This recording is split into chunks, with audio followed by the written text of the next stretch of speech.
Over the last decade, the Los Angeles Angels have been notorious for bad offseason signings, but with a new GM in place and their owner stepping aside, they are finally doing something right and getting Mike Trout and Shohei Ohtani the help they need, yet none of it matters.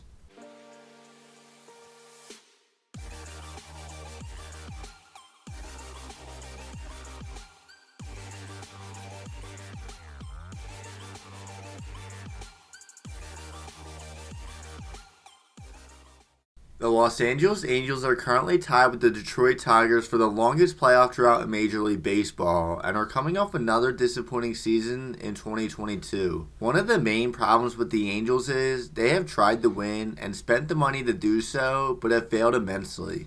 Mike Trout has been the best player in baseball since his debut in 2011, and they have tried to put pieces around him, but their strategy didn't work. Most of their signings were guys on the decline, or players with past success whom they tried reviving their careers, but that's not the Angels' strength. This offseason, though, has been a completely different story. As of today, the Angels have made 3 free agent signings and 2 trades, and all of them have been for proven Major League players. It started out with Tyler Anderson, who they signed to a 3-year, $39 million deal after coming off a career season with the Dodgers in 2022. Will he repeat his 2022 success in 2023? Probably not, but throughout his career he's been very consistent and super durable, and with some of the other pitching moves on the market, the deal looks like a steal for LA.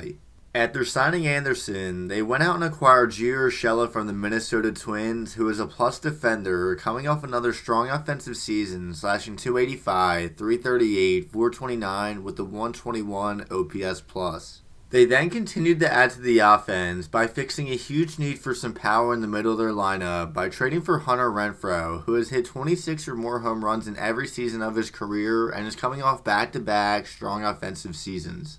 After addressing the rotation and the offense, the Angels decided to add to the bullpen by signing Carlos Estevez to a 2-year deal. He's a high-velocity arm who has spent his entire career in Colorado and posted drastic splits in Coors Field and outside of it. And to cap it all off, the Angels signed Brandon Drury to a 2-year deal worth $17 million a few days ago. Drury is coming off a career year last season, winning the Silver Slugger Award and smashing 29 home runs, and has the ability to play multiple positions across the diamond.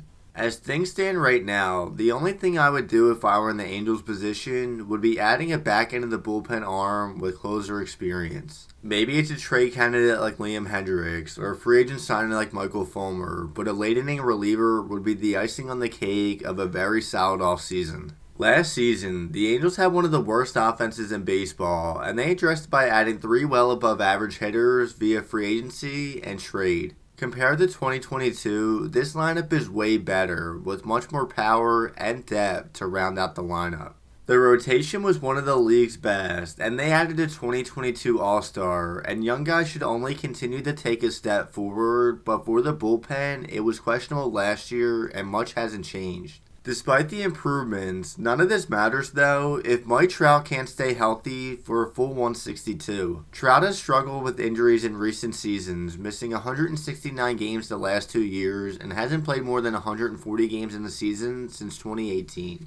When healthy though, Trout is still the best player in baseball, as in 2022 he played in only 119 games but posted a .999 OPS and hit 40 home runs. His health, along with any sort of production from Anthony Rendon, would be a huge benefit for the Angels in 2023, as since the Angels signed him to a 7-year, $245 million deal, he's been hampered by injuries. Unlike in years prior, the Angels now have some depth in case injuries happen to some of their big-time players, but if they want to end their playoff drought, they need their stars to stay healthy. Every offseason, people buy into the Angels' hype over their offseason moves, and it ends up being disastrous. As someone who hasn't bought the hype in years prior, I'm finally buying into it. Will they win the AL West division? Definitely not. They will likely finish 3rd place behind Houston and Seattle. But barring injuries and a steep decrease in production from several guys, there's no reason why they can't end their playoff drought. The American League is very weak, and in the final year of Shohei Ohtani's contract and following all the offseason moves, it's now or never.